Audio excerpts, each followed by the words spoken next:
saludar a los maestros Jaime Hernández y Francisco Paco Cruz, leerle lo que me manda Ceci de Jesús García, el corresponsal del periódico La Opinión, allá en Los Ángeles, también periodista del Diario de Nueva York. Hace un minuto, Jesús García ha escrito en redes: el ex policía federal Raúl Arellano Aguilera dijo que los agentes especiales hablaban regularmente de que maletas con droga y dinero habían logrado entrar o salir del aeropuerto de la Ciudad de México. El defensor César de Castro enfrenta dificultades para obtener las respuestas que quiere del ex policía. Busca mostrarlo como un resentido por los puestos de García Luna y Luis Cárdenas Palomino, pero el testigo solo había hablado del segundo y su nombramiento. También ha dicho, después de el testimonio del Lobo ayer en la corte, ha informado Jesús García que el agente Adrián Ibáñez, de inteligencia de Estados Unidos, detalla sobre el decomiso de la cocaína en Manzanillo que dijeron el Grande y el Lobo, más de 23 toneladas. En octubre del 2007, confirma la participación de la AFI, pero en el operativo estaban la Marina y agentes del puerto. El ex policía federal Raúl Arellano Aguilera describe irregularidades en el aeropuerto de la Ciudad de México. Misteriosa orden 4535, nadie revisaba nada en medias horas. Ciertos elementos desaparecían y volvían contentos. Vio que el mando, de nombre Óscar Moreno Villatoro, recibió una maleta con dólares. Sobre el testimonio del ex policía federal, quien lucía nervioso, dice Jesús García, la defensa de García Luna ha hecho varias objeciones debido a los dichos o acciones de terceros. El juez no ha avalado todos los intentos y eso no tiene contento a César de Castro.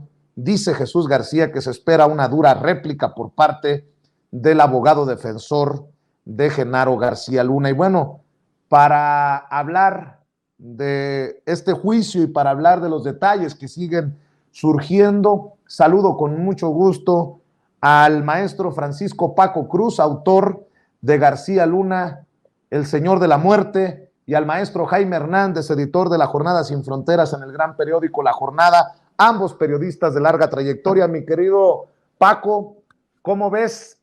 Ya van otros 2 testigos que son interrogados en el juicio, además del Lobo. El día de hoy, agentes, miembros de las fuerzas del orden, tanto de Estados Unidos como en México, y hablan de esto que desde el mundo del narcotráfico, el Grande, incluso el futbolista, han señalado las irregularidades en el Aeropuerto Internacional de la Ciudad de México. Paco, te saludo con mucho gusto. Abrimos la mesa de diálogo contigo.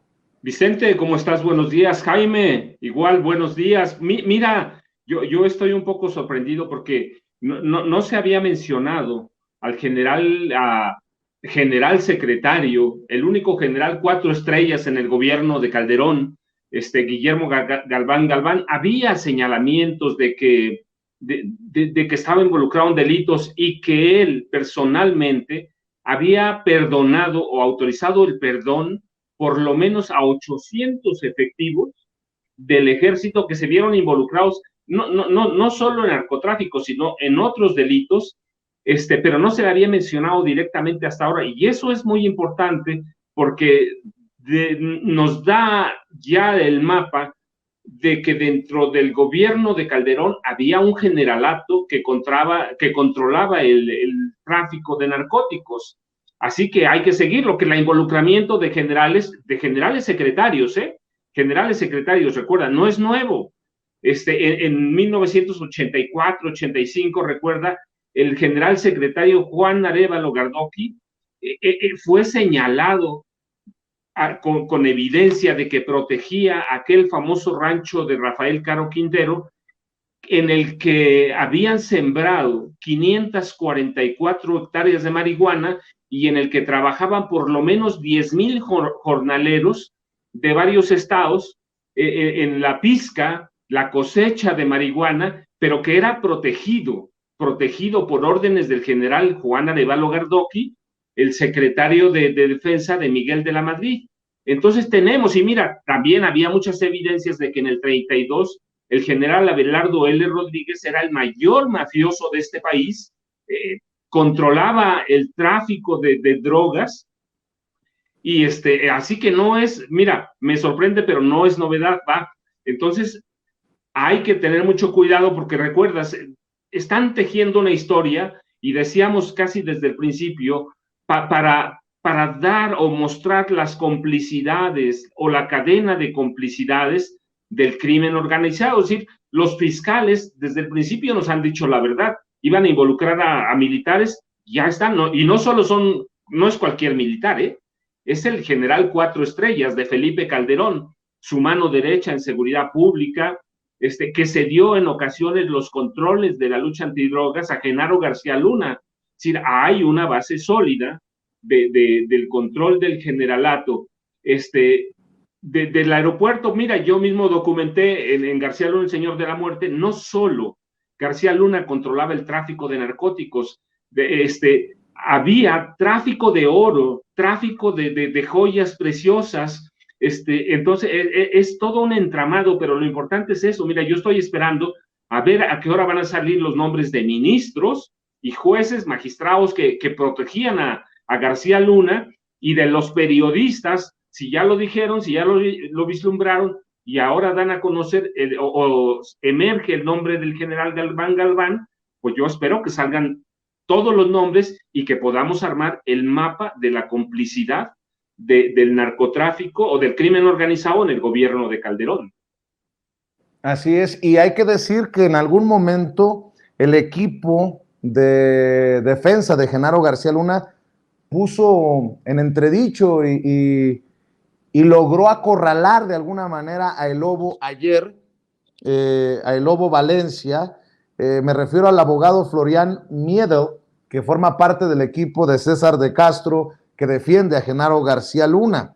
En algún momento, el abogado en este interrogatorio le recordó o le dijo que El Lobo Valencia, en una reunión con los fiscales en el 2022, le había dicho a los fiscales que era mentira todo lo que les contó en el 2020 sobre sus reuniones con García Luna y los presuntos pagos que le hizo.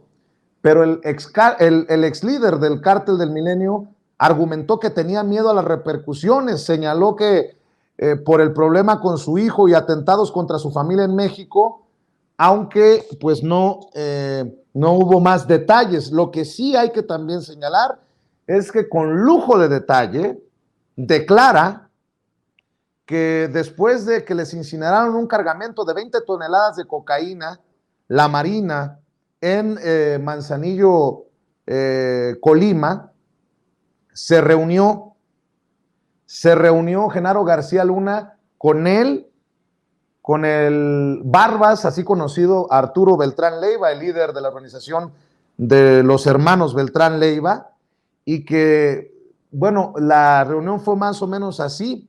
Después, un mes después de esta incineración de las toneladas de cocaína en la casa campestre de Cuernavaca, Morelos, fue la reunión. Llegó García Luna vestido de traje y en una mesa, en una pequeña terraza, se sentó junto a mí, frente a Arturo y su hermano Héctor, relató Nava Valencia, quien fue, por cierto, detenido por el ejército mexicano en 2009 y extraditado a Estados Unidos en 2011. Aseguró que en esa reunión se le pagaron $5 millones por él y $5 millones por el Barbas, Arturo Beltrán Leiva, a García Luna para que los ayudara a resolver el problema con los colombianos, porque les estaban exigiendo $50 millones por esa droga que se incineró luego de que se descubriera en el puerto de Manzanillo, Colima. A ver, pues información que estoy poniendo sobre la mesa también para escuchar tus puntos de vista, mi querido Jaime Hernández. Buen día, querido Vicente, buen día, mi querido Paco. Pues sí, es interesante esta parte que narras, sobre todo este último capítulo, en el que los colombianos le estaban exigiendo $50 millones por la pérdida de ese cargamento que fue incautada por la Marina Nacional. Pero lo interesante de ese episodio es la forma en que Genaro García Luna les entrega un documento en el que se deja constancia de que la DEA ya sabía de ese cargamento, sabía que iba a partir desde Colombia, lo estuvieron monitoreando hasta llegar a México. Pero entonces, fíjate nada más, García Luna, que evidentemente tenía contactos de alto nivel con la DEA, traficaba con la información de inteligencia de la DEA, y esto le permitió apaciguar a los colombianos para que no exigieran cobrando el cobro de 50 millones. Entonces, ¿te acuerdas que en el primer día del inicio del juicio, el fiscal, la primera frase que soltó contra Genaro García Luna fue: usted ha traicionado a México y a Estados Unidos? Porque efectivamente traicionó a su país, pero también traicionó a Estados Unidos, que le aportaba información e inteligencia de la DEA. Y otro episodio que se me hace interesante por lo que toca hoy al juicio que siguió esta mañana con Raúl Arellano Aguilera, este ex policía federal. Es interesante, es fascinante la descripción que hace de cómo los cárteles de la droga se hicieron con el control del Aeropuerto Internacional de la Ciudad de México y otros, como el de Cancún y Acapulco. Y fíjate nada más, tú sabes que todos los aeropuertos, pero particularmente un aeropuerto internacional como el de la Ciudad de México, son infraestructuras estratégicas. ¿Cómo los carteles fueron capaces de hacerse con el control de una infraestructura tan importante como el Aeropuerto Internacional de la Ciudad de México? Y narra Arellano cómo, por órdenes de Ramón Pequeño, iban y se cuadraban todos y decían: sí, jefe, lo que usted quiera, jefe, y establecieron este sistema para darse de baja, para que los agentes no realizaran inspecciones durante un periodo de 1 o 2 horas, y al mes o de forma habitual y rutinaria llegaban a otros miembros de la Policía Federal para entregarle dinero en maletines a Oscar Moreno, que era el jefe del aeropuerto, de aeropuertos. O sea, tenían controlado todo. Eso es lo alucinante para mí, francamente. Entonces, el gobierno de Felipe Calderón le entregó las infraestructuras estratégicas a los cárteles de la droga, y es exactamente, diría yo, la misma copia, el modus operandi que se adoptó desde la época de Carlos de Salinas de Gortari, porque Raúl Salinas de Gortari, hermano de Carlos, inventó el famoso sistema de los semáforos. Él decía que en semáforo verde los militares, los verdes, tenían que dejar de aterrizar las avionetas en territorio mexicano, avionetas que llegaban desde Colombia para repostar y dejar cargamento que después seguía por tierra hasta la frontera con Estados Unidos. Pero es exactamente el mismo sistema, es decir, semáforo verde quiere decir que ustedes no van a permitir que aterricen avionetas y que descarguen, y los militares no se muevan para nada. Es el mismo sistema que implementaron en el Aeropuerto Internacional de la Ciudad de México. Esto realmente es escandaloso, querido Vicente, porque cuando tú entregas al crimen organizado el control de, insisto, infraestructuras estratégicas como son aeropuertos, puertos, carreteras, y ya te jodiste. Ya tienes un narcoestado dentro de un estado, pilotado por el narco. Entonces, para mí, eso es escandaloso de la revelación de hoy y la de ayer. Fíjense que recibo sorpresivamente el apoyo en esta mesa de análisis de uno de mis contactos, que tiene amplio conocimiento del teje y maneje de la inteligencia militar, pues, y me escribe: ahí te va, Paco, el general Galván, que acaba de salir su nombre a relucir ayer en el juicio contra Genaro García Luna por presuntamente recibir sobornos también, el secretario de la Defensa Nacional en tiempos de Felipe Calderón, El general Galván, me escribe este contacto, era un secretario sumamente débil, no solo en el puesto, sino en toda su carrera militar. Era muy influenciable y dócil ante sus superiores. El elemento indicado, tal vez elegido por ello, para ser desplazado en el mando de la estrategia de la guerra contra las drogas que emprendió Calderón.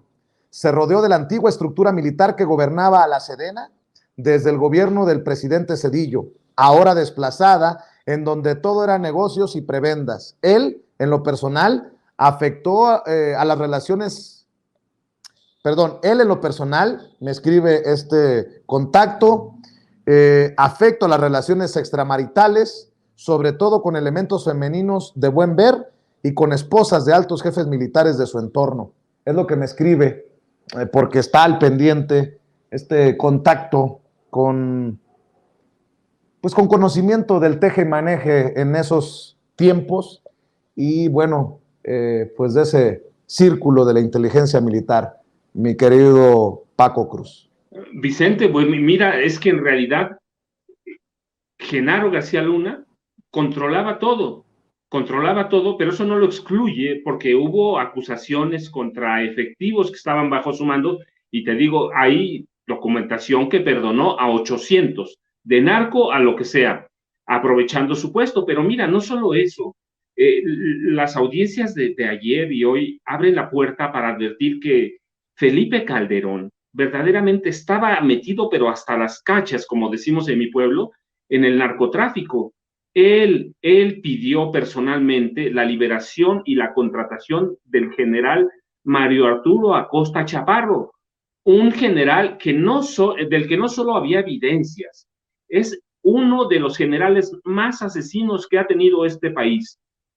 Recuerda, desde mediados de los 70, Mario Arturo Acosta Chaparro tomó bajo su mando o le entregaron el mando para desaparecer, aniquilar, matar, como quieran ponerlo, a la guerrilla de este país. Él es el creador de los vuelos de la muerte. Él es el creador de la nueva escuela de la tortura en este país con Francisco Quirós Hermosillo. ¿Sí? Eso lo sabía Felipe Calderón. Él pidió que lo excarcelaran porque estaba encarcelado y trabajaba, era su consultor, era todo. Es decir, Felipe sabía lo que estaba haciendo, lo entendía. Mario Arturo Acosta Chaparro era un criminal, era un delincuente desde que principios de los 70 estaba en Veracruz, que todo mundo lo sabía, menos él. Y es su escuela de tortura es de terror. Así que a mí, mira, esto te digo, aparte de lo del aeropuerto, lo de las Fuerzas Armadas, por eso, Genaro García Luna no tuvo empacho en proponerle a Calderón que compraran a través del ejército aquellas detectores moleculares y se robaran 50 detectores moleculares de droga y se robaran $50 millones. Y el general lo aceptó hasta que subordinados de él le dijeron, no, espérese, eso no funciona. Pero él no fue, él aceptó lo que pidió Genaro García Luna. Entonces había en el gobierno de Felipe Calderón un generalato encabezado por el general Galván y por Mario Arturo Acosta Chaparro para controlar parte del crimen organizado de este país, en especial el narcotráfico. Pero esto demuestra que García Luna tenía extremo poder extremo, y tal vez no todo el poder que se esperaría un secretario de la Defensa Nacional como Galván. ¿Por ahí va la cosa? Sí, no, mira, el general Galván era muy claro que había cedido en muchas cosas. Ya te lo dice tu contacto, era un hombre débil, era un general que no tenía con qué gobernar la Sedena, acepta todo el gobierno anterior, todo el Estado Mayor, y es un general que llega débil, sí, pero muy ratero, muy pillo, y ahora está saliendo su nombre, pero sí, lo importante, y le cede el poder, sí, a Genaro García Luna, como en su momento la Sedena de López Portillo, cedió el poder a el Negro Durazo. Entonces tenemos una Secretaría de la Defensa Nacional involucrada en problemas de narcotráfico. En los 80 era claro que el general Juan Arévalo Gardoqui estaba involucrado, pero hasta toda la Sedena, cubriendo y protegiendo a los narcotraficantes. Él protegía a Rafael Caro Quintero hasta que la DEA descubrió a través de vuelos aéreos aquellas 544 hectáreas sembradas de marihuana. Solo entonces el general Juan Arévalo Gardoqui intervino, trabajó y bueno, pues como nadie investigaba nada, se dejó libre, y lo mismo pasó con Acosta Chaparro. Pero Acosta Chaparro, mira, nadie lo menciona porque los presidentes, todos, mientras vivió, le dieron autoridad para matar, para eliminar, para todo. Es el mayor torturador y represor de este país, con el general Francisco Quirós Hermosillo. Yo estoy pues emocionado, para qué más que la verdad, de leer las crónicas de Jesús García, de Jesús Esquivel, de la revista Proceso, creo que regresará muy pronto Keegan Hamilton de Vice News al caso.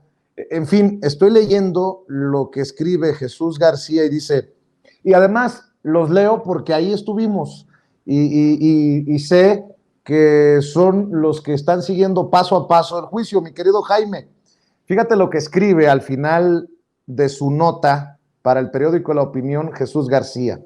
La defensa de García Luna, liderada por César de Castro, se quejó ayer lunes ante el juez Brian Cogan de que los fiscales hubieran llamado al cuarto cooperante sin avisar, como se tenía previamente acordado, con al menos 24 horas de antelación. De Castro dijo que los fiscales le habían proporcionado una lista de al menos 16 testigos para esta semana del juicio, y el juez Brian Cogan le dijo, cuidado con lo que desea. Sin embargo, el abogado defensor alegó que no había suficiente tiempo para revisar la información de esos testigos, sobre todo los sensibles, ya que en la lista había al menos 4 por venir y cuyos archivos no habían sido compartidos. El juez Brian Cogan pidió a los fiscales facilitar la información a la defensa un día antes de llamar a los cooperantes sensibles. Cabe recordar que los fiscales han insistido en que deben proteger la información y nombres de los testigos cooperantes, pues temen represalias o que los datos puedan ser revelados con antelación.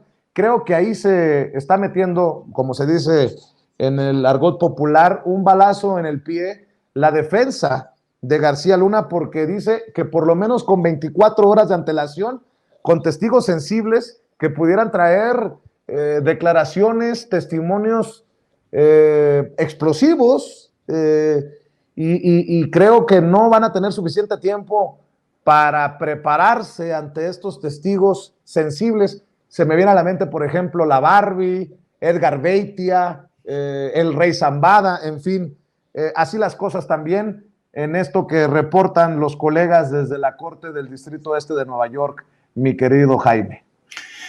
Es increíble cómo yo creo que, fíjate que se juntan tantas cosas aquí.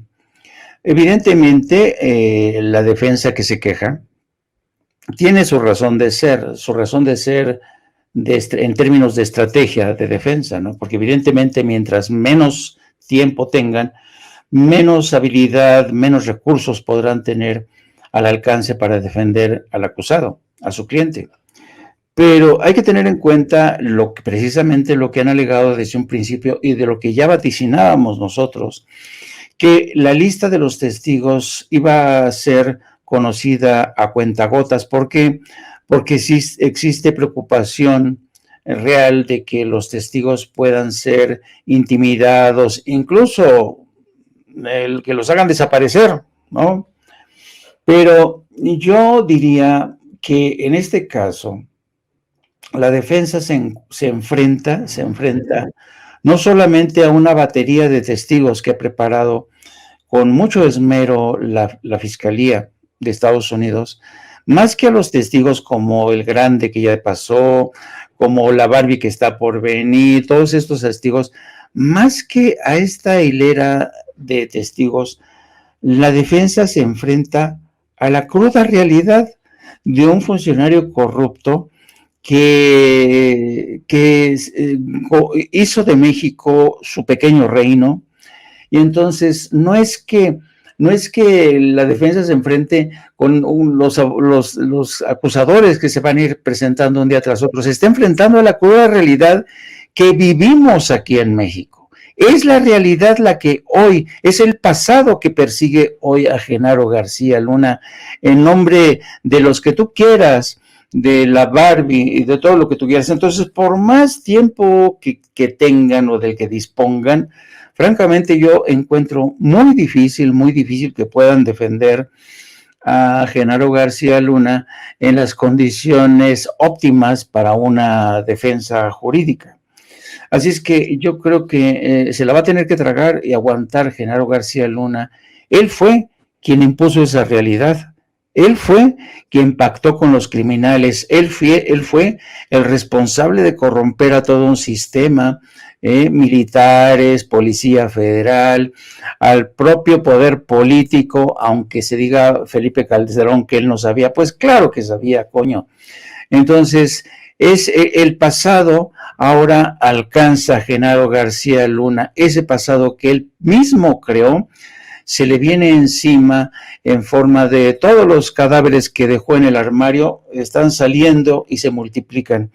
Así es que más que hablar en términos de justicia y de estrategias de la defensa, yo diría, pues, sorry, maestro, porque esto es lo que hay, ¿no?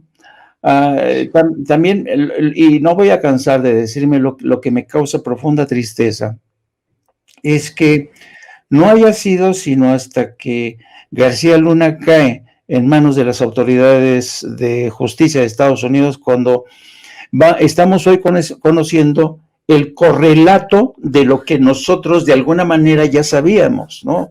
Por plumas, trabajos de investigación como los del maestro Paco Cruz, ya lo sabíamos, pero es lamentable que hoy esta realidad, este pasado que se vuelve a ser presente en una Corte Federal de Estados Unidos, tenga que ser en Estados Unidos y no en México. Eso es lo lamentable de verdad. Así es. Creo que ayer no lo abordamos y si lo abordamos, como estábamos en la Cámara de Diputados, les ofrezco una disculpa, Jaime, Paco, pero creo que así como hemos reconocido la labor de corresponsales, el caso de Jesús Esquivel de la revista Proceso, el caso de Jesús García del periódico La Opinión de Los Ángeles y del diario de Nueva York, de Keegan Hamilton, de Vice News, pues también hay que, hay que hablar de estos personajes que bien decía el presidente ayer en la mañanera. Al querer defender a García Luna pierden hasta la dignidad. El caso de Raimundo Rivapalacio, ¿no? Que pesa una tonelada, $1 millón, y resulta pues que sus cálculos son muy pedorros, ¿no? Y esta intención de defender a Genaro García Luna capa y espada y a Felipe Calderón por consecuencia. Y también hoy que destapábamos las declaraciones de hace 2 años en Sin Censura de Javier Lozano, el saco de pus, que dice que nunca vio nada y que eran amigos y que eran íntimos con Genaro García Luna en aquella entrevista que nos concedió en 2020 y resulta pues que así les pasó de noche todo lo que hacía Genaro García Luna. A mí que me cuenten una de vaqueros, decía mi nana, que en paz descanse. Y más cabrón aún, ver que medios y periodistas le dan más vuelo a las referencias del evangelio que hizo Felipe Calderón desde España que a seguir presionando para que pues diga lo que sabe o enfrente a la justicia. En fin, nuevamente la cobertura extrañamente...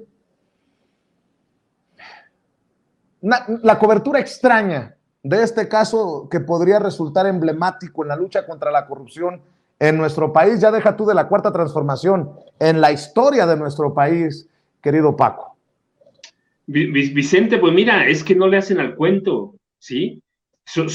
Imagínate, ya descubrieron ayer que verdaderamente cuando los fiscales hablaron antes de que empezara el juicio y decían que iban a salir nombres de militares, nombres de la comunidad judía, que ya empezaron a salir, nombres de periodistas. Imagínate que Raimundo Rivapalacio, por ejemplo, saliera a decir que sí es un asesino, y García Luna salga mañana, sí, espérate, pero a ti te entregamos tanta información, te tenía bajo mi mando, tú ibas no todos los días, pero a ti te tenía ahí, tú me querías hacer presidente de la República. Imagínate, si Genaro García Luna tenía su servicio a más de 700 medios en este país. Ya no digas de periodistas, mira, yo los digo porque los escribí en García Luna, el Señor de la Muerte. Los agentes de inteligencia o la élite de inteligencia de García Luna me contó, y así lo escribo bien, que había un grupo de periodistas en los que García Luna confiaba para que lo hicieran candidato presidencial, y en esos estaban Jorge Fernández Menéndez, Juan Ruiz Gili, para que no hablemos nada más de Loreto, de Rivapalacio, Carlos Marín, Adela Micha, que ahora se sorprende, yo la veo en sus programas, y se sorprende porque le pregunta algunas veces a sus entrevistados, ¿de veras tú crees que Calderón haya estado involucrado en cuestiones de narcotráfico? Y se sorprende o intenta hacerse sorprendida cuando le dicen que sí. Entonces, no, estaban, mira, Luis Soto, Pedro Ferriz de Con, Leonardo Curcio, que salen de ahí. Entonces, ¿qué van a decir? Tienen que armar una historia para defender al hombre que querían como presidente, el hombre que confiaba en ellos para hacerlo presidente de la República. Entonces, ¿qué van a decir? Tienen que armar una novela rosa, Vicente, tienen que hacerlo así. Desde hace años no informan, son negociantes de la información. Eso es lo que son, negociantes de la información. Entonces, ¿qué van a informar? Tienen que hacer aquello que hicieron el primer día. Le tiró un beso a su esposa, mira qué amoroso, es un hombre inocente, es un asesino sangre fría, es un criminal desde niño. Entonces, pero ese es al hombre que protegen, un hombre del que nunca se preguntaron quién verdaderamente era. ¿Por qué? Porque les entregaba lo que tú quieras que les entregaba, desde información, los tenía ahí, y las televisoras, ¿qué van a decir, Vicente? ¿Qué van a decir? Televisa recibió, independientemente de todos los dineros que recibió de Calderón, recibió en una entrada 120 millones de pesos por hacerle un programa, para hacerlo para crear la imagen política. Entonces, ¿qué van a decir? ¿Qué van a decir cuando digan algo y les muestren que ellos, todos estuvieron sentados a la mesa, televisados, para decirle al señor que se iban a autocensurar e iban a cambiar la narrativa de la violencia en este país? Si le dieron todo, lo protegieron, lo cuidaron, nunca lo investigaron, ¿qué van a decir? Pues van a contar novelas rosas. Y ayer platicábamos lo del $1,000,000, sí, y me hiciste recordar tragos amargos, porque digo, ¿y por qué no me quedé con eso, verdad? Ahorita estaríamos platicando mejor, pero mira, 245,000 en una maleta. Entonces, no van a decir ellos nada, Vicente, van a mantener su narrativa, van a mantener sus historias, se están protegiendo a ellos mismos. Y hay que también decirle a la audiencia de Sin Censura, Jaime, están nerviosos, pero siguen sin presentarse todavía pruebas, ni documentos, ni grabaciones, ni videos, ni nada que se le parezca. Están enfocados los fiscales en contar, con la ayuda de testigos cooperantes, la historia sobre Genaro García Luna y su perversidad cuando era, pues, estaba en el poder, pero siguen sin salir los documentos, las pruebas. Si así están nerviosos, pues imagínatelos mañana, pasado, en una semana, mi querido Jaime. Y fíjate que no es para menos, porque ahora que estaba escuchando al maestro Paco Cruz haciendo este recuento de periodistas que estuvieron al servicio de Genaro García Luna, es increíble, y hay que reconocer que el narcotráfico por eso ha tenido tanto éxito, sobre todo en países de América Latina, porque, ¿sabes? Fue una industria que creció de la mano, del brazo de esta economía neoliberal, que propició el enriquecimiento solamente de una cúpula. Y claro, surgen este tipo de industrias de la droga que no solamente consumen también esos ricos en Estados Unidos, ya no tan ricos, pero que crea una economía alternativa, una economía paralela, ¿no? Que de alguna manera permite compensar los grados de empobrecimiento, de desigualdad en América Latina, porque los cárteles de la droga son una industria que ha, en muchos sentidos, encargado de, sí, de traficar, pero también de dar empleo, trabajo a los sicarios, a los halcones y todo este rollo. Pero a donde voy es que la capacidad de corrupción del narco, por eso es tan poderosa, es una cultura muy corrosiva. Penetró al ejército, penetró al poder político, penetró a los medios de comunicación, penetró al cine con las películas del narco, penetró la industria de la música con los narcocorridos, se hizo presente incluso en la industria editorial con las narconovelas, la narcoliteratura, en donde no todos los que han escrito libros sobre el narco pues son apologistas de los narcos, ¿no? Pero hay muchos gente que se dedicó a componer corridos para enaltecer, para vanagloriar al narco. Por eso es tan poderosa esta cultura del narco que lo corroe, lo corrompe todo a su paso. Y yo estaba escuchando esta mañana la entrevista que le hiciste a Javier Lozano, y me resultó fascinante contemplar como un periodista que fueron quizá, yo no conocía esa entrevista, Vicente. Fuiste de los primeros periodistas en que te enfrentaste a esta cara de perro que te ponía Javier Lozano y que te decía, no tienes idea de lo que es, tú no sabes lo que es el debido proceso, hablando como un leguleyo, como farfullando, porque es la clásica actitud de los abogaduchos leguleyos que te dicen, no, tú no tienes ni puta idea de lo que es el debido proceso, maestro, tú eres un ignorante, ¿no? Y así se defienden, pero estaba ensartado y lo ensartaste muy bien. Yo no conocía entrevista, es una muy buena entrevista, porque que yo recuerde, nadie se había atrevido a hacer este tipo de preguntas tan incómodas, ¿no? A personajes que bailaron al son que les dictaba los narcos, y toda esta gente que se benefició, se enriqueció, se convirtieron, así como Carlos Loret de Mola, que era compadre, amigo de Genaro García Luna, se enriquecieron, se hicieron famosos, se encumbraron, tenían noticiarios, tenían columnas de periódicos, y yo tengo la esperanza que con el tiempo la labor de periodistas como tú, de medios independientes, vayamos creando, levantando este tupido velo que ha habido durante tanto tiempo. Hoy me enteré, por ejemplo, y le pido que don David ponga el anuncio que puso en este contexto.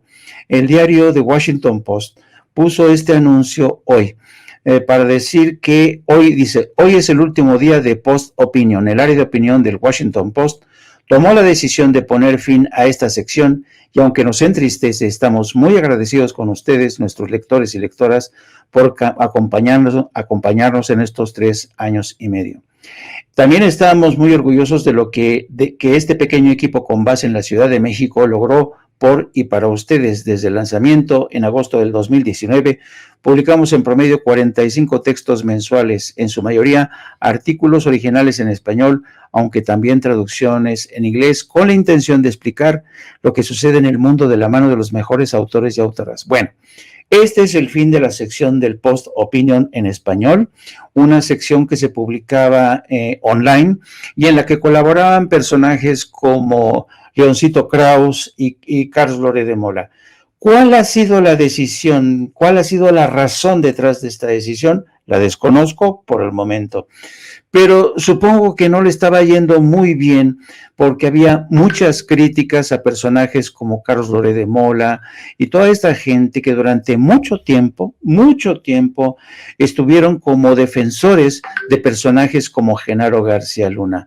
¿Se habrá dado cuenta el Washington Post que ya no podía mantener una sección que reunía a plumas como a las de León Krauss o Carlos Loret de Mola? No lo sé, pero para mí es una buena noticia y es una buena noticia en el contexto de, porque hemos contemplado cómo en el curso de las últimas semanas plumas como la de, ya se van a burlar, Carlos Alarraqui, una pluma literaria, le han dicho que a Orbois desde el Universal han despedido a otros colaboradores de frecuencias radiales y todo.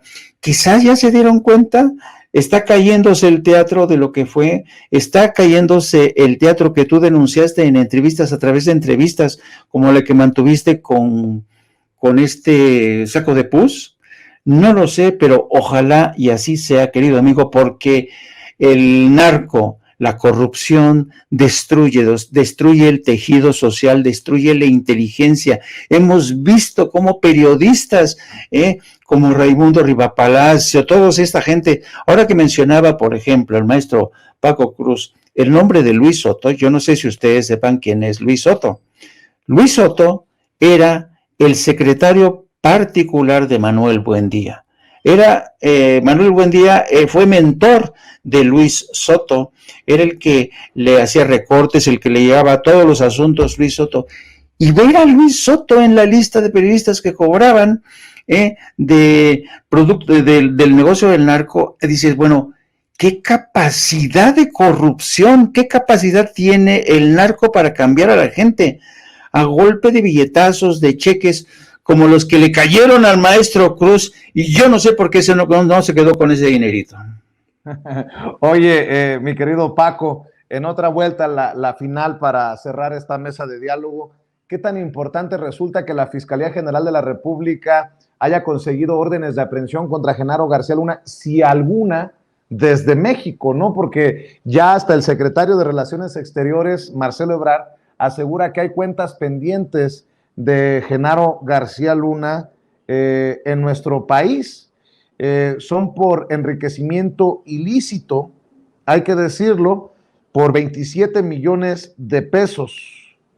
La decisión fue presuntamente impugnada por la defensa del exfuncionario y estamos al pendiente de este caso García Luna, que también tiene sus asegúnes en nuestro país. Y nada más también para decirlo, nos está siguiendo nuestro contacto de la inteligencia militar, esta persona que les estoy mencionando desde hace rato, y me dice que hay que tener en cuenta que no solamente eran cómplices los generales Galván y Acosta, sino que eran compinches. Dice, los generales Galván y Acosta Chaparro eran íntimos amigos, compañeros de farra. Galván tuvo mucho que ver en la liberación del segundo acusado de tráfico de drogas y en su papel de emisario presidencial ante los capos del narcotráfico, me escribe mi contacto, mi querido Paco. Vicente, mira, pues primero significa que no andamos tan perdidos, pero no, mira, que se abra una investigación amplia en México representa mucho. A mí en ocasiones cuando voy a conferencias me preguntan, ¿pero por qué en México no teníamos nada? No, bueno, les digo, Genaro García Luna tuvo 6 años, los de Peña Nieto, para limpiar algunas cosas de aquí. Peña Nieto, otro capo como él, protegido por Osorio Chong, le dieron oportunidad de irse, oportunidad de lavar muchas cosas y le entregaron miles de millones de pesos. Entonces, por eso no hay un caso aquí. ¿Quién lo iba a abrir? El equipo de Enrique Peña Nieto, con lo pillo que son, ladrones, ¿sí? Que llegaron solo para saquear el gobierno o las arcas gubernamentales. Por eso no hay un caso aquí. Y luego, cuando el PRI pierde las elecciones en 2018, todavía tuvo meses para sacar muchas cosas. Él conoce bien, recuerda, Genaro García Luna conoce bien la operación de los paraísos fiscales, los países en los que puede esconder cosas. Entonces tuvo mucho tiempo. Lo que yo digo es que la gran virtud de que lo juzguen en Estados Unidos es que nos va a dar oportunidad también de crear un caso, de empezarlo desde cero con bases muy sólidas para juzgarlo aquí, como decía Jaime ayer, si llegan en el remoto caso que el jurado no se pusiera de acuerdo, armarle un caso sólido en este país y demostrar, mira, que la guerra privada que armaron Felipe Calderón y Genaro García Luna para apoderarse del país tenía una base, el terror para conquistar este país, para enriquecerse y para prolongarse. Pero también lo que nos muestra el tiempo es que se acaba y finalmente te alcanza. Hoy los alcanzaron, Felipe está huyendo, pero lo van a alcanzar, ¿eh? Así como yo veo en estos días ya como han visto los fiscales, no nos han engañado, nos dijeron la verdad. Va a haber muchas cosas. Finalmente van a alcanzar a Felipe Calderón. Así que mira, es muy importante que le abran una investigación, es importante que lo pidan o que México pida la extradición y es importante que lleguemos a Felipe Calderón, que es uno de los ejes del mal de este país. Válgame, uno de los ejes del mal de este país. Por cierto, que no quede ahí nada más para la anécdota, que en la portada de la revista Proceso de la edición actual aparece Felipe Calderón y uno se preguntará si algo se rompió al interior de la familia Calderón Zavala, porque hay que recordar que la hija de don Julio Scherer, María Scherer, la heredera de la dinastía Proceso, está casada con el cuñado de Felipe Calderón, el hermano de Margarita Zavala. La huida de Calderón expuesto por el juicio a García Luna, publicaron en la portada de la revista Proceso. Yo por eso la menciono, porque no es cualquier golpecito, es santo madrazo, y en el medio, pues que mucho se ha señalado que tendría anexos con los Calderón Zavala, mi querido Jaime. Pues quizá el fantasma, el espíritu de don Julio Scherer se le apareció a María Scherer por la noche y le dijo: María, hija mía, creo que le están cagando en Proceso con esta política informativa de asco, a ver si corrigen el rumbo. Yo no encuentro otra forma, porque claro, cuando tú analizas las variables dices, ¿por qué? ¿Por qué? Son de estas cosas inexplicables en la política editorial de una revista que ya se había mostrado francamente filopanista.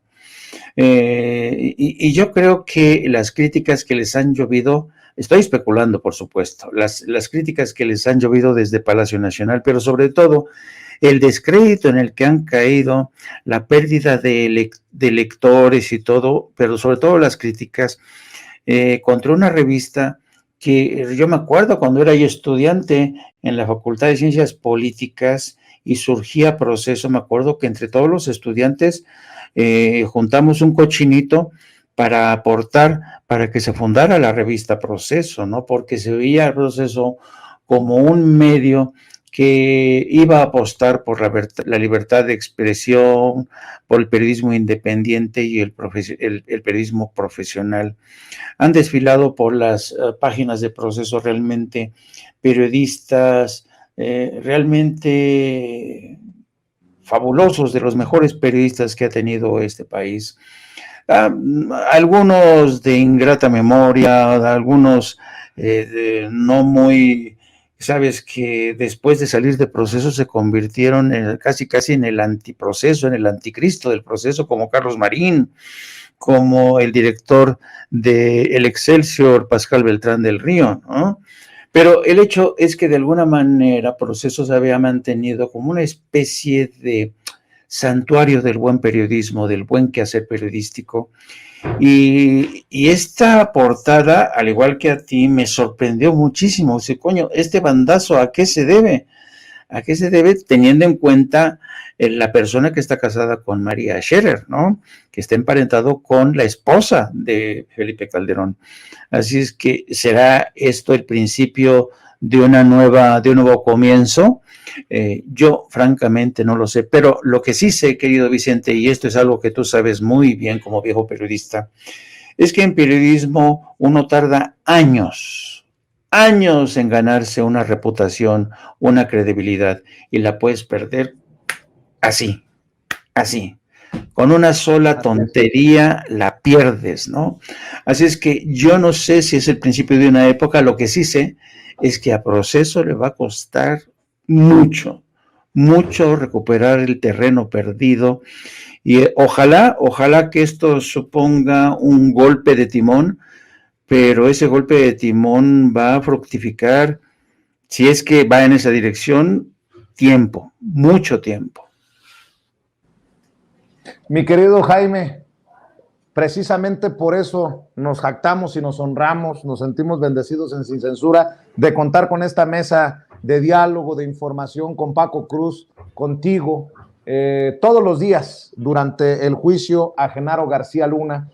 Esto es lo que creo que le aporta a la audiencia de Sin Censura. ¿Y por qué no cerramos precisamente invitando a tus trincheras, mi querido Jaime, para que estén al pendiente? Tú estarás transmitiendo en un rato, sigues en las redes sociales lo que...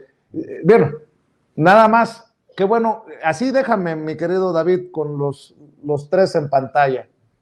Para los que me juzgan, me dicen que exagero cuando digo que Felipe Calderón está muy nervioso por el caso de Genaro García Luna, ahí están los retuiteos de Felipe Calderón, ahí están los retuiteos de Felipe Calderón.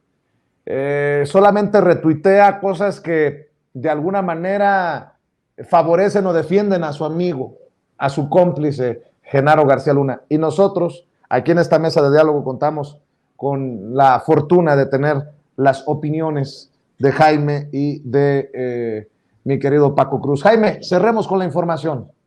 Sí, queridos amigos, como les pido que se sumen a este canal hermano de No Apto para Cínicos, estamos creciendo, gracias al apoyo de Sin Censura, gracias a su visto bueno. Dentro de poco más de una hora estaremos al aire a las 14 horas para hacer seguimiento de todo lo que se ha hablado esta mañana en Sin Censura. También les pido que nos sigan a través de nuestras redes sociales, en mi cuenta de Twitter, @JaimeJourno, y también a través de la sección de La Jornada Sin Fronteras de nuestro gran periódico La Jornada. Don Vicente, siempre un placer contar contigo, y también con el maestro Paco Cruz, a quien también le mando un abrazo. Hasta luego, amigos. Gracias, Jaime. Paco, pues a seguir, si me permites la expresión, cacareando García Luna, el Señor de la Muerte, este libro que no tiene desperdicio, que tú firmas, es de tu autoría y que además puede conseguir la gente que nos está viendo y escuchando en su tienda de autoservicios favorita, en su librería favorita, todavía está en circulación, y yo les pido que como referencia compren, lean El Señor de la Muerte, García Luna, El Señor de la Muerte, que firma el querido Francisco Paco Cruz, y que te sigan apoyando en redes, Paco. Vicente, sí, mira, les mando un abrazo a ti, a Jaime, muchas gracias, ya sabes, @Paco Cruz Jiménez en Twitter, Francisco Cruz Jiménez en Face, y mira, solo hay que decirle a Sin Censura que recuerde que la maquinaria o gran parte de la maquinaria de Genaro García Luna y de Felipe Calderón sigue vigente aquí en México, así que sí hay que tenerle miedo. Hacen bien algunos cabos en decir que tenían miedo. Todavía está vigente, la maquinaria está viva y está inserta.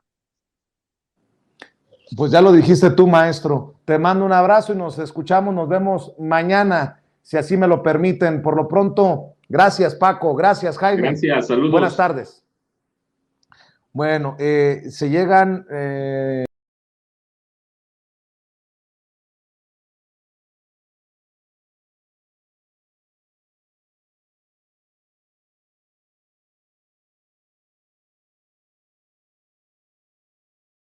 estamos 15 para la 1, todavía tenemos tiempo de dejar la víbora chillando con dos amigas que le van a entrar a la mesa de diálogo. La saludo con mucho gusto. Ya llegó la licenciada Laura Ceballos, la querida amiga Laura Ceballos, quien le entra a esta mesa de diálogo, porque hay muchos temas todavía en la mesa. Abogada por la UNAM con especialidad en Derecho Electoral, colaboradora de Ciline MX y orgullosamente miembro de estas mesas de diálogo de Sin Censura. Querida Laura, te abrazo a la distancia. ¿Cómo estás? Muchas gracias, querido Vicente. Te extrañé la semana anterior y ayer, pero bueno, tenía yo unas cosas ahí personales que resolver, pero muchas gracias y feliz de estar en esta mesa este martes. Claro que sí, y hoy con la querida Beth Castillo, reportera corresponsal de la revista Polemón, a quien saludo con mucho gusto, ya en México, ya afortunadamente dejó los Europas para venir a echarle trancazos desde su trinchera. ¿Cómo estás, querida Beth? Muy bien, Vicente, muchas gracias. Muy feliz de estar aquí con todos ustedes en Sin Censura, este gran programa. Les mando muchos saludos también a mi querida Laura. Oigan, a ver, empecemos con esto que no le va a gustar mucho a los Cuadri, a los Claudio X González, a todos estos que han dicho que el AIFA tiene la torre torcida o ladeada, que si el cerro se atraviesa, que si era mejor en Texcoco ahí, aunque nadara la gente al salir de los aviones. Esta es una buena noticia. Mira, por más que critique a Aeroméxico, porque se ha quedado con el gran negocio de los viajes, de los vuelos en nuestro país, después del trancazo de Interjet y de Mexicana de Aviación, hoy hacen un anuncio que va a calar hondo. Aeroméxico obtuvo de las autoridades competentes de México y de los Estados Unidos las autorizaciones necesarias para iniciar vuelos directos desde el Aeropuerto Internacional Felipe Ángeles, el AIFA, hacia el Aeropuerto Intercontinental George Bush en Houston, Texas. De esta manera, en Aeroméxico, dice el comunicado, estamos entusiasmados por consolidar nuestra posición como la aerolínea con mayor conectividad desde y hacia el centro de México. Esta ruta comenzará operaciones el 1 de mayo del 2023 con un vuelo diario en equipos Embraer 190. Los vuelos ya programados a Houston desde el Aeropuerto Internacional de la Ciudad de México seguirán siendo atendidos. Los boletos ya están disponibles, ya no le voy a hacer comercial, pero esto sí que es una bofetada para esos que decían que del AIFA nunca se iba a viajar hacia Estados Unidos, ahora que perdió México el nivel o la calificación de seguridad, que solamente a Venezuela y a Cuba y a estos lugares comunistas. Bueno, mi querida Laura Ceballos, dame tu opinión. Bueno, mi opinión es que yo creo que vamos a empezar a ver en estos meses actos de fakir, de estos que tragaban sables para tener que comer. Bueno, pues los periodistas de alcurnia de otros años, así como lo aceptó Joaquín López Dóriga, precisamente con la llegada del presidente de Estados Unidos y el primer ministro de Canadá, se la tuvo que tragar completita. Bueno, vamos a ver cómo se van a tragar todas sus mentiras, igual, así de un solo zarpazo hasta el fondo, porque yo creo que si en algo tenemos que reconocer este sexenio es en la calidad de la construcción de principio a fin de obras monumentales como este aeropuerto, que es, híjoles, una maravilla, reconocido a nivel mundial por la velocidad, por la capacidad, por la calidad y pues obviamente por esta forma de orientar este hub de aeropuertos, de servicios también aduanales en la Ciudad de México, aunque esté un poquitito alejado del centro, como pretendían que estuviera un aeropuerto en el patio de su casa, pero estamos viendo que no nada más, digo, esta noticia es maravillosa porque pues Aeroméxico es la única línea aérea que quedó todavía volando de manera digna después del triste sexenio de Calderón, donde despojó a Mexicana de la oportunidad de seguir siendo una línea que representara a México, pero además también este anuncio que hizo el presidente de que inician ya operaciones de carga en DHL y que ya estamos próximos a ver. Entonces, esta ridiculez con la que han querido dormir a la gente de que es una cosa muy chafa y que preferían que hubiera patos en vez de controladores de vuelo. Pues es una de esas mentiras que vamos a ver cómo van a tener que empezar a maromear para justificarlas, Vicente. También he visto en estos días cómo quieren decir que el tren oceánico, el proyecto transísmico no va a funcionar, que porque es muy caro, que no tenían necesidad de hacerse, por ejemplo, no sé, el Tren Maya, porque al final de cuentas es la demostración perfecta, justa, de que una administración bien administrada, valga la redundancia, con buena planeación, con excelente gestión, pero además dirigida por gente experta como son los ingenieros militares de, híjoles, no tengo sombrero, pero me lo quito porque qué proyectos se están llevando a cabo, pues están demostrando que sí se puede y se puede de manera digna, decente y correcta. Entonces, un aplauso, la verdad es que qué bueno que a México le esté yendo cada vez mejor y que ahora sea Aeroméxico la que dice presente, inaugurando un vuelo de punto y destino con el AIFA. Así que, pues, como dices tú, empezarán a hacer chile con la cola porque no les va a quedar de otra, querido Vicente. Así es, y hay que también decir que no solamente tienen plenarias los legisladores de Morena, también hay plenarias en los otros partidos como en el PRI, y me llama mucho la atención que haya declaraciones pues como esta que le voy a presentar de la politóloga feminista Blanca Heredia, autora, por ejemplo, de un libro que se llama 4T, Claves para descifrar el rompecabezas, que tiene un prólogo de Jorge Cepeda Patterson, que coordina junto a Hernán Gómez Bruera, conductor de La Octava, y Blanca Heredia hace estas declaraciones. ¿Las tienes, David? Échamelas, por favor, para pedir la opinión de Beth y de la licenciada Laura Ceballos. Referencia a mi generación que, más allá del color político, todos reconocemos el trabajo y la deuda histórica que tenemos con el Partido Revolucionario Institucional. Las nuevas generaciones no tienen ni idea de nada de esto, ¿eh? Entonces sí creo que tienen ustedes un trabajo importante que hacer ahí, al menos de recordarles. Ah, carambas, la doctora Blanca Heredia dice que las nuevas generaciones deben de reconocer lo que hizo el PRI por México. O sea, a ver, doctora, entiendo que a lo mejor, yo pregunto si estas presentaciones se pagan o son de agrapa, perdón, pero carambas, yo pregunto y nos olvidamos para las nuevas generaciones de los Duarte, César y Javier, de los Borge, del nuevo PRI, del que hablaba Peña Nieto, nos olvidamos de los dinosaurios, ahora que reapareció Manlio Fabio Beltrones para abajo, ahora que reapareció la Bastida, ahora que reapareció Madrazo, ahora, a ver, no sé, no me cuadra, pero bueno, ¿qué es? ¿Cómo va eso de que lo que no suena honesto suena metálico? Perdón, con mucho respeto para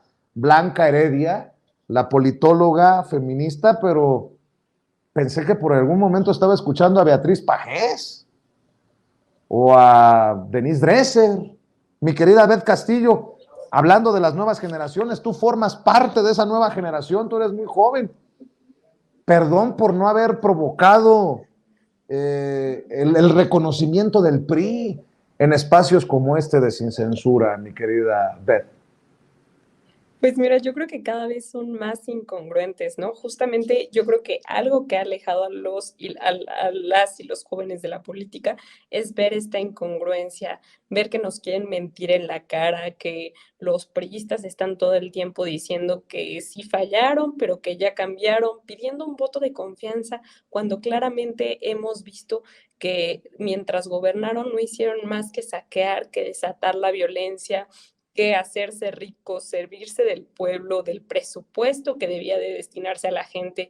Bien, ya lo decían ustedes y puso apenas un tuit el presidente López Obrador en la mañanera donde la gente decía, ¿cómo es posible que sí se puedan hacer ahora todas estas obras, que se pueda hacer un Tren Maya, un aeropuerto internacional Felipe Ángeles, el tren interurbano, que se pueda comprar Mexicana de Aviación o incluso refinerías que ya dieron en utilidades más de lo que costaron.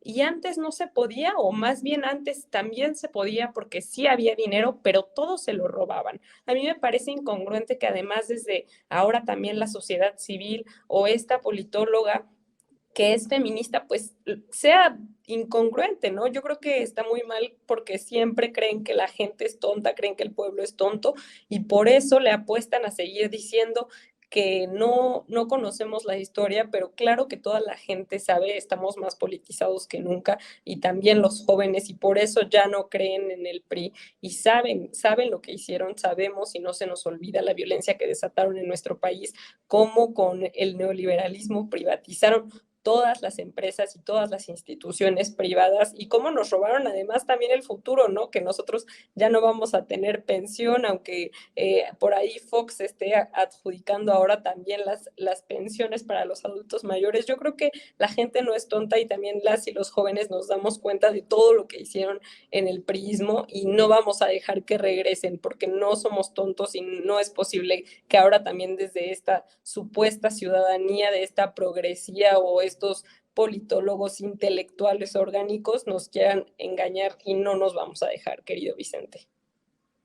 Así es, mi querida Beth. Déjenme poner esto sobre la mesa y aquí creo que va para las dos, queridas amigas, para que me den su opinión.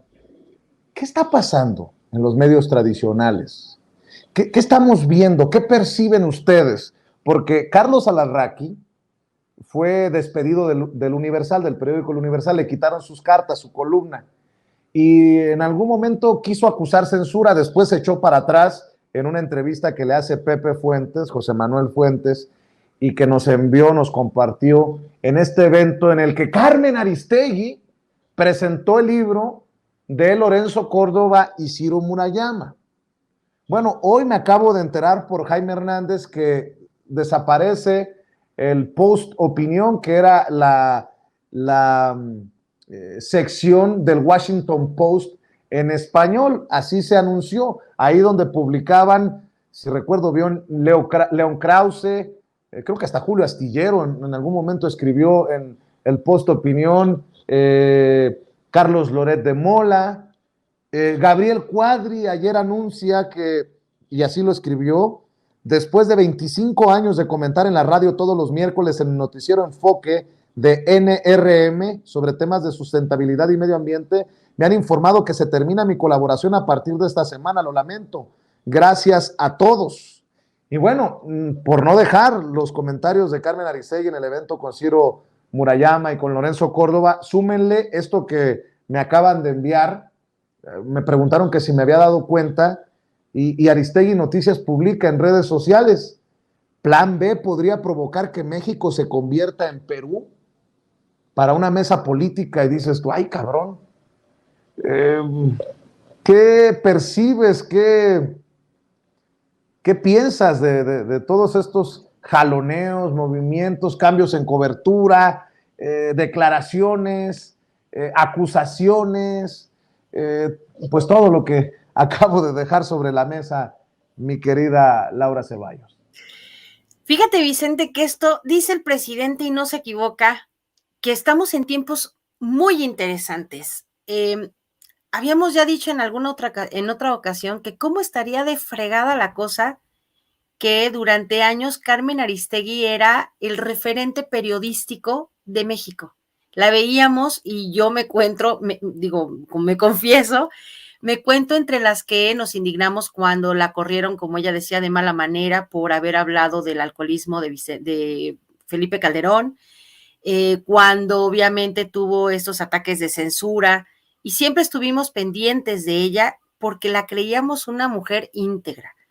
Pero el nivel era tan paupérrimo que, como dice el dicho, en tierra de ciegos el tuerto es rey. Bueno, pues ella era la reina.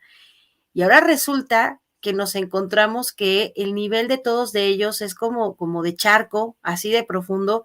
Y sí, estamos viendo que se acaban secciones en periódicos, en publicaciones que creían seguras, no porque haya, si te fijas al principio empezaron a decir censura de parte del gobierno, como no les resulta, porque no es cierto, porque está más que comprobado que si tan solo el presidente ejerciera un solo acto de censura, todos quedarían mudos.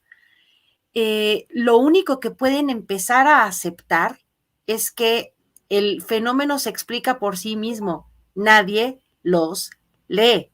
Primero porque comprar el periódico ya es un acto para los muy ecologistas modernos irracional porque desperdicia papel. Segundo, porque el contenido de los periódicos pues no es precisamente que eleve el conocimiento de la gente. Tercero, porque también estamos cada vez más politizados y tenemos a nuestro alcance en estos aparatitos más información de la que ellos podrían haber imaginado en, no sé, los 10 periódicos más notables del país. Entonces, me parece que esta es una respuesta, la respuesta de la ciudadanía a semejante cantidad de mentiras. Yo creo que se trata de un efecto involuntariamente de boicot de parte de la gente que, como Carmen siempre decía, de las audiencias, de la gente que quiere informarse sin mentiras, sin censura, sin línea, quieren hacer de la información un acto de ida y de vuelta en donde no nos sigan platicando historias que solamente se les ocurrían en, no sé, momentos de inspiración etílica. Entonces, creo que por ahí va la cosa. Digo, ¿qué puede tener de bueno Alasraqui cuando en sus programas se ha dedicado a decir que la receta para que Morena pierda es contar mentiras? Y yo nada más quiero hacer aquí una aclaración.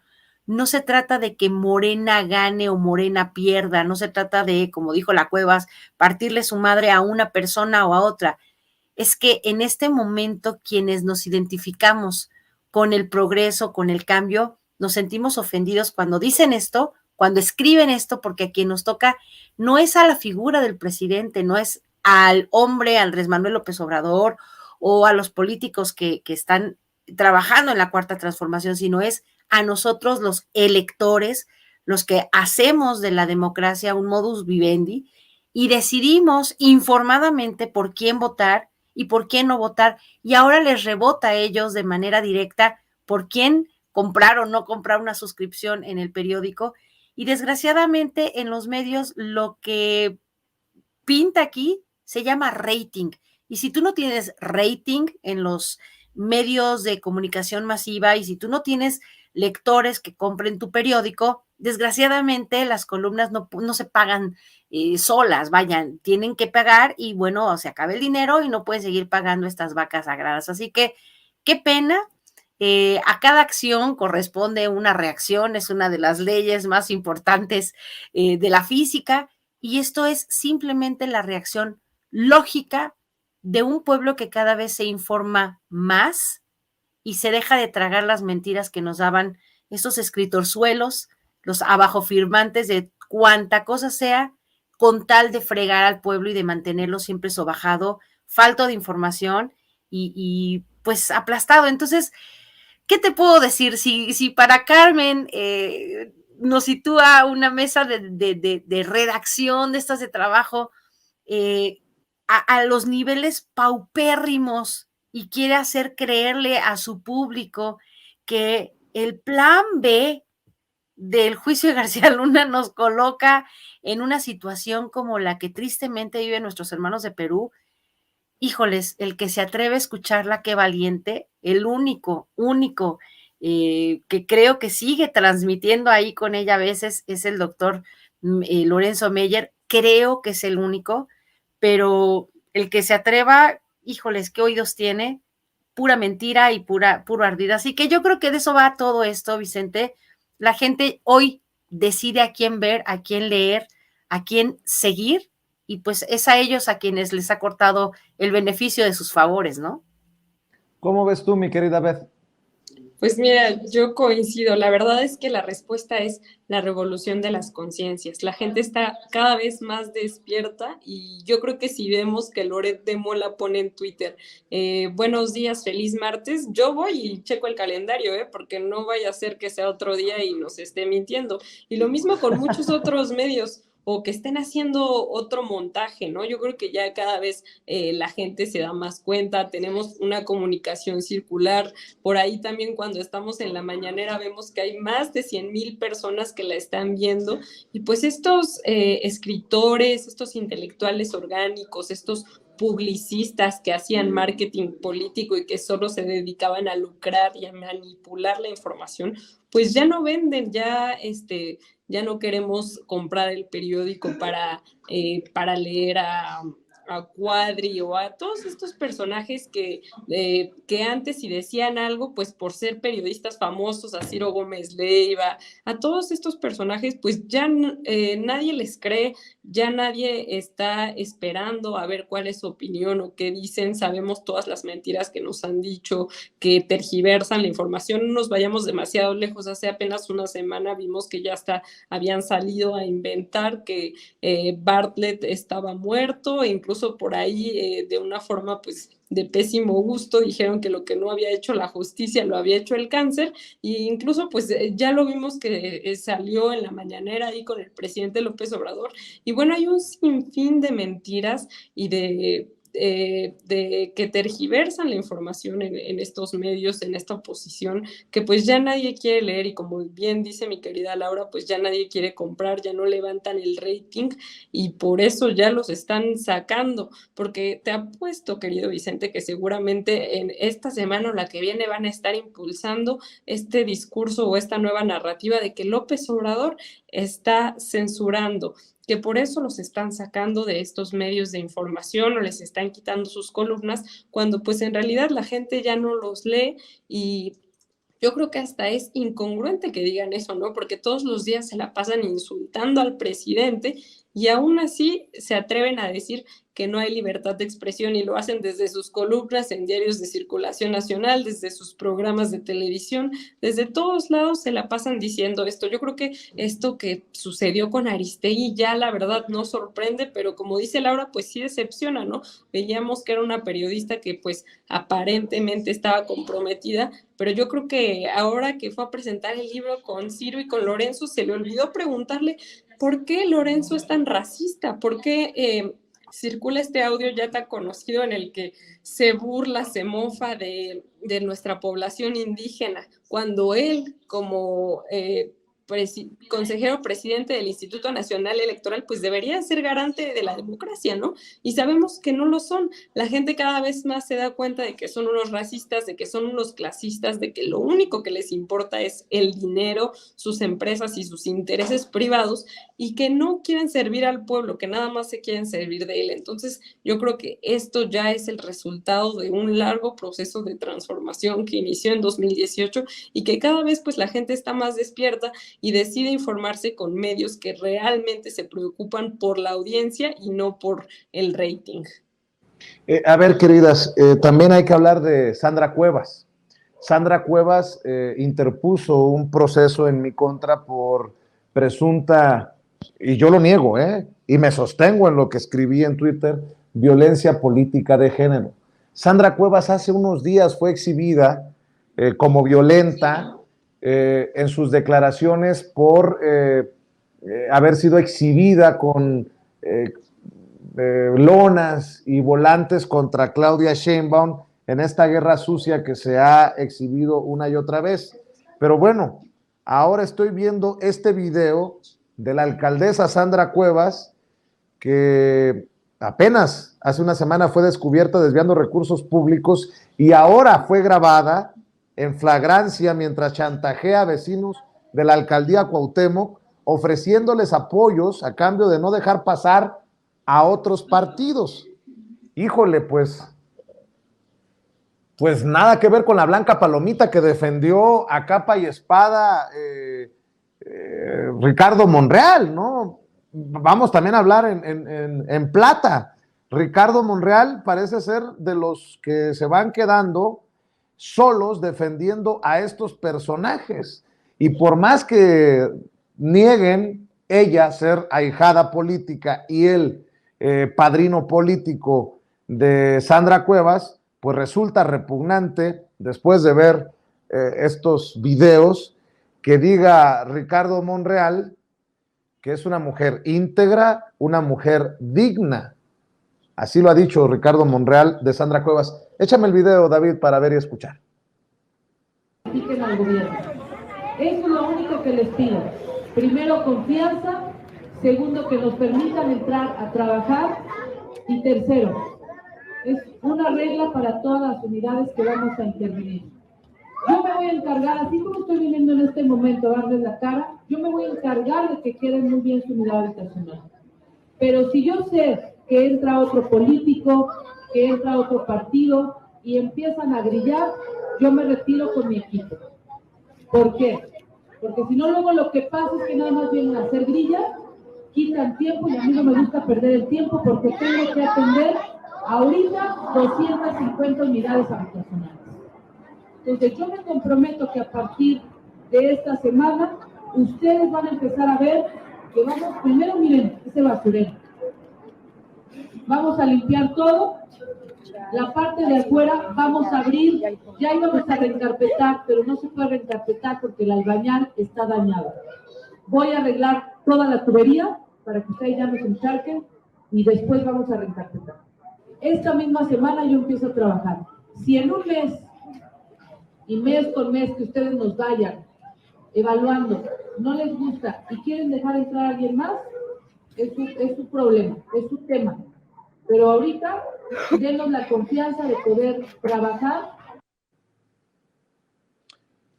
¿Es Sandra Cuevas el ejemplo de lo podrido de un sector de la política mexicana, mi querida licenciada Laura Ceballos? ¿De qué nivel es esto que estamos viendo de Sandra Cuevas, la que busca ser jefa de gobierno de la Ciudad de México? No sé quién le endulzaría el oído. Dame tus opiniones, mi querida Laura. Mira, si analizamos rápidamente, nada más el puro videíto, bueno, el audio de lo que acabas de proyectar es, la mujer comete algunos delitos de servidores públicos y además viola en sí mismo el reglamento de las alcaldías de la Ciudad de México, porque la obligación de los alcaldes justamente es velar por la salubridad, el buen manejo de las unidades habitacionales, las calles, la basura, pero independientemente de esa parte como política que lo está haciendo mal, la segunda parte, y es bien importante, ella menosprecia a la gente, le arranca la dignidad. Miren ese basurero, está insultando a la gente en su propia casa. Ayer veía yo la columna de Violeta Vázquez, buenísima, en donde decía, no es que esté loca, porque la gente luego tendemos a decir, fulanita está loca. No. De loca no tiene un pelo. Yo creo que es una persona a la que le han hecho creer que ese papel de trucutru golpeador es el que debe de ejercer, porque ya vimos cuál es al final de cuentas, la finalidad, perdón la cacofonía, de esta actitud. Ella quiere partirle la madre a Claudia Sheinbaum. ¿Para qué? Para que ella o las del PAN le lleguen a quitar, vuelvo a lo mismo, a Morena el poder. Es que no se trata de Morena, se trata de que hoy el pueblo elige a la gente que quiere que le gobierne. Y si Juanita Pérez se pone candidata y a la gente le gusta Juanita Pérez, por más que haya una cavernícola con cachiporra amenazando a la gente va a votar por quien quiere. Pero una cosa bien importante, querido Vicente, ahorita estamos viendo un perfil de políticas, de mujeres en la política, en el Congreso de la Unión, diputadas y senadoras, ahora en las alcaldías, que van y violentan a la gente, amenazan, insultan, injurian, mienten, difaman, ponle los calificativos que tú quieras, y luego van y acusan a la gente por violencia política en razón de género. Yo nada más quiero leer el pedacito de lo que es por definición, de acuerdo con el INE, con los múltiples y sesudos análisis que se han hecho en materia electoral, ¿qué rayos es la violencia política en razón de género? Y es toda acción u omisión, incluida la tolerancia, sí, ya está bien, basada en elementos de género y ejercido dentro de la esfera pública o privada que tenga por objeto o resultado limitar, anular o menoscabar el ejercicio efectivo de los derechos políticos y electorales de una o varias mujeres, el acceso al pleno ejercicio de las atribuciones inherentes a su cargo, labor o actividad, el libre desarrollo de la función pública, la toma de decisiones, la libertad de organización, así como el acceso y ejercicio a las prerrogativas, tratándose de precandidaturas, candidaturas, funciones o cargos públicos del mismo tipo. Entonces, estas mujeres se agarran de un concepto que suena bien poderoso, pero que no tiene ni la más pálida coincidencia con lo que ellas suponen que pueden acusar a los demás. Entonces, creo que sí estamos viendo a una persona que de lo que sí está delirante es del poder. Y entonces ella comete múltiples delitos de servidores públicos, como la intimidación y la violencia, no solamente a sus subordinados, que lo hemos visto también en modo bien Mussolini, poniéndolos a marchar, sino también amedrentando a los pobladores de una unidad habitacional, diciéndoles que no entre otra autoridad. ¿Qué otra autoridad podría entrar cuando la alcaldía es obligación del alcalde? Pero ella les está diciendo que no entre, ¿quién? Pues Claudia Sheinbaum, que sería la superior en jerarquía y que podría entrar a hacer algún trabajo. Pero esta es una cosa que yo querría ver, analizar un poquito más con la ley. Obviamente no podemos hablar de actos anticipados de campaña, pero estos son actos que sí que allanan en la mente de la gente, en el ánimo electoral, la idea de seguramente si yo me salgo tantito, critico o algo, me van a quitar los beneficios de arreglar mi unidad habitacional, o ya no va a venir el camión de la basura. No sé, la gente se siente afectada y entonces empiezan a callar, empiezan a no denunciar a una mala autoridad. Entonces, creo que aquí sí tendríamos muchos elementos, la gente de la Ciudad de México, de la alcaldía Cuauhtémoc, muchos elementos para empezar a pensar en defenderse de manera legal contra la autoridad que se pasa de lanza y que pone a la gente a temblar de miedo, porque si algo no sale bien, entonces te quito tus apoyos, entonces te dejo la unidad hecho una porquería, y si ya te rompí el pavimento no te lo arreglo, y si te quito el agua porque en ese momento llegó otra autoridad. Entonces es amedrentar a la gente con con lo básico que es que tener una casa digna. Entonces, no está loca, pero sí me parece que es una mujer que se aprovecha del poder de manera muy artera, y de violencia política en razón de género, eso lo platicamos después, querido, porque no tiene la más pálida idea. Entonces, aquí está tu pecho de oro para lo que quieras en materia electoral. Eso, licenciada. Oye, mi querida Beth, pues habría que agregarle a los adjetivos de Sandra Cuevas, autoritaria, chantajista, mi querida Beth Castillo. ¿Tú cómo ves el caso de Sandra Cuevas, que ahora también, por cierto, presentó una solicitud de juicio político contra la jefa de gobierno, Claudia Sheinbaum? Sandra Cuevas es una hipócrita. O sea, ¿con qué cara viene a decirte que tú estás ejerciendo violencia política de género cuando pues en realidad, como ya dijo Laura, no es algo que se pueda ahí tipificar, no se encuadra, no se empata porque no es lo mismo?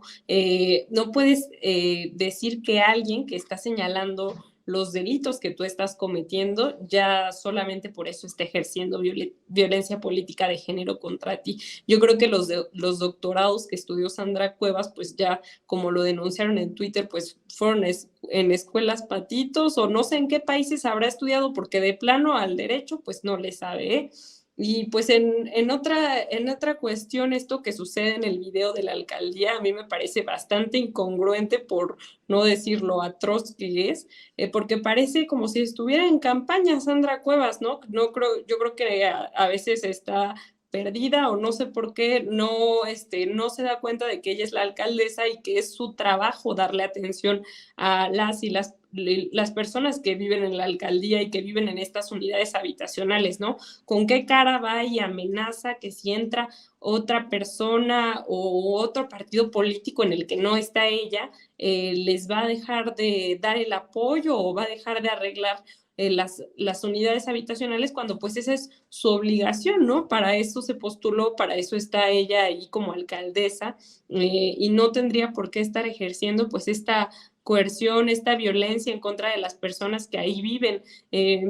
No sé si, como ya bien lo comentaba Laura, está arrancando otra campaña ahí porque alguien, Ricardo Monreal, le endulzó el oído diciendo que podía ser jefa de gobierno, pero pues esto no se hace, ¿no? Además, ¿con qué cara le dice a la gente que no va a permitir que dejen entrar a otros partidos políticos porque a ella no le gusta estar perdiendo el tiempo? Pues entonces, ¿qué está haciendo en la política, no? Porque pues tendría que estar ayudando a la gente, se debe a la gente, a las personas que votaron por ella, a las personas, incluso a las que no votaron por ella, pero que viven ahí en la alcaldía que ella gobierna, o que más bien yo diría que desgobierna, porque pues realmente, ¿cómo vas si le dices a la gente que es una pérdida de tiempo, ¿no? A mí me parece algo bastante grosero y grotesco, que es lo que ya hemos visto que hace esta señora, que no se cansa de reprimir a la gente, de violentar. Ahora ya también, pues es parte de este personaje que le están construyendo y que ella misma se ha prestado. El decir que va a emprender ahora un juicio político en contra de la jefa de gobierno. Vimos también la campaña de guerra sucia, que al parecer pues no se hizo un escándalo, ¿no? Los medios no le siguen dando cobertura porque pues era contra Claudia Sheinbaum y porque lo hizo Sandra Cuevas, que es una de los suyos, porque te aseguro, querido Vicente, que si lo hubiera hecho alguien de Morena, esto todavía sería tendencia nacional, estaríamos en el número 30 de Trending Topic todavía, a pesar de que fue la semana pasada, y no lo hubieran soltado, no le dieron cobertura a cómo le dice a la jefa de gobierno que le quiere partir la madre, y ahora pues hace efectivas estas amenazas con esto que comentas ya del juicio político, ¿no? A mí me parece que Sandra Cuevas es una sinvergüenza, es un hipócrita, es alguien que no debería de estar haciendo política porque no quiere a la gente, y pues ella cree que con este personaje de mano dura, de porra, va a lograr algo, pero yo creo que ya son muchas personas las que se dieron cuenta de que es una falsa, es una revista, mucho doctorado, pero pues quién sabe dónde los hizo, porque no tiene claros los conceptos mínimos que deberían de ser pues normal que alguien que estudió un doctorado en Derecho pues lo sepa, ¿no? Yo creo que Sandra Cuevas es una hipócrita. Mi querida Beth, ¿por qué no cerramos invitando a la gente a tus redes sociales, a tus trincheras, querida?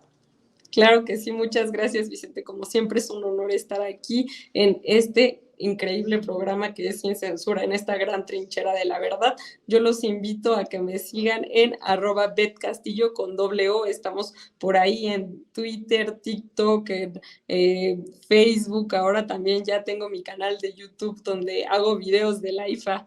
Y pues les mando un saludo a todas y a todos, a mi querida Laura y a ti. Muchas gracias por estar haciendo esta gran labor, mi querido Vicente. Juntos somos más fuertes, mi querida Beth Castillo y mi querida Laura Ceballos. ¿Por qué no cerramos invitando también a la gente a tus trincheras? Muchas gracias, y sí, de verdad, qué honor estar con estas mujeres tan increíbles que están siempre al día con todas las noticias. Un abrazo a mi querida Beth, y yo estoy en Sin Línea MX a las 11 de la mañana todos los días cuando no tengo que salir, y estoy en Laura Ceballos Sin Línea MX en el Facebook y en Twitter como @CeballosLaura. Muchísimas gracias, Vicente, y pues ahora sí que a la orden siempre.